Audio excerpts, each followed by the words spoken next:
Ben ritrovati a Veneto per il Sociale. Si parla di terzo settore, si parla di associazioni. Oggi con il nostro ospite Stefano Tinazzo, vicepresidente del CSV di Padova e Rovigo, si parla di volontariato. Benvenuto. Grazie, benvenuto, un saluto a tutti e a tutte.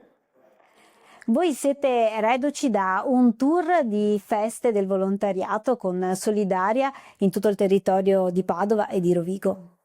Assolutamente, momenti bellissimi, molto importanti. Abbiamo avuto degli ottimi riscontri.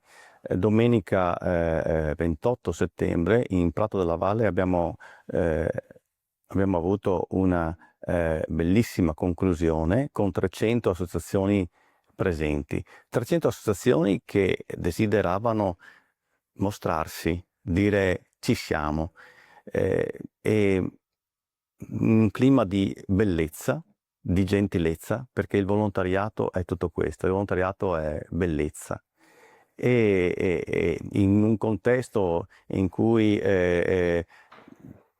si pensa tanto all'odio, in un contesto in cui il mondo non sta andando per la giusta strada, il volontariato rappresenta veramente una strada importante di bellezza.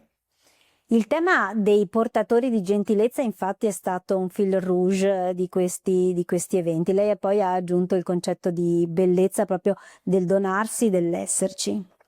Credo che fare volontariato sia sì un fare, perché nelle tante associazioni è importante fare qualcosa, ma prima del fare è importante l'essere. E credo che il volontariato sia una cultura che vada costruita. Noi come centro servizi lavoriamo anche molto con le scuole, quindi già dai giovani, perché la cultura della gratuità e del fare nasce prima di tutto con un essere, con un esserci. È un aspetto molto importante, perché questo genera quella bellezza di cui parlavamo prima. E questo aiuta a crescere se stessi e anche gli altri. Ha toccato il tema dei giovani. Il cambio generazionale anche nelle associazioni diventa fondamentale per continuare questa cultura del donare, dell'esserci e del volontariato. Direi che il tema dei giovani è un tema molto sentito. Difatti il nocciolo duro del volontariato è rappresentato soprattutto da persone che magari sono pensionate e che quindi hanno più tempo da dedicare al servizio gratuito.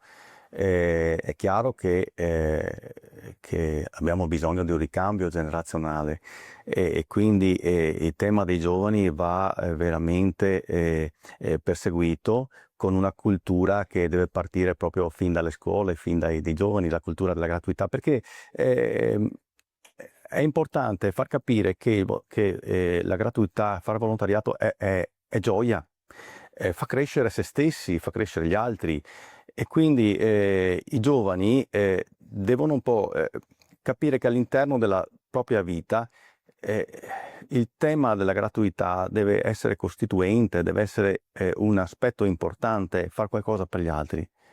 Essere qualcuno, qualcosa per gli altri, perché fa crescere, fa parte proprio della propria formazione. L'articolo 2 della Costituzione dice che c'è un dovere di solidarietà da parte di tutti. Dovremmo essere tutti dei cittadini attivi, mi viene da dire, perché se fossimo tutti dei cittadini attivi, il volontariato non servirebbe neanche. È vero.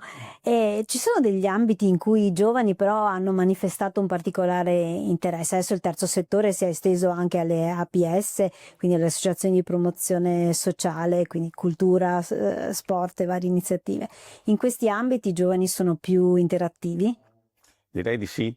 Ci sono, allora, l'ultimo censimento Istat sul volontariato denota una diminuzione da parte diciamo, dei giovani verso il comparto socio-assistenziale che è stato tipico sempre del volontariato e un interesse maggiore per i temi culturali per i temi di rispetto dell'ambiente, della natura, e quindi queste tematiche qui sono di maggiore interesse. Chiaramente da parte dei giovani che hanno meno tempo c'è un volontariato più, possiamo dirlo, volontariato liquido, nel senso che magari possono dare meno opportunità di continuità, però lo stesso dobbiamo anche aiutarli a creare la cultura anche della continuità, perché se non si comincia, non si prosegue, ma se si comincia a fare volontariato, a mettere un po' nel proprio essere questa cultura del volontariato, un po' alla volta l'appetito viene mangiando. È un po' contagioso, nel senso buono, quindi poi viene voglia di continuare. Io la ringrazio Stefano di essere stato con noi, Stefano Tinazzo, vicepresidente del CSV di Padova e Rovigo. Grazie a voi, un saluto. Veneto per il sociale si conclude qui, vi aspettiamo la settimana prossima, spazio alla redazione.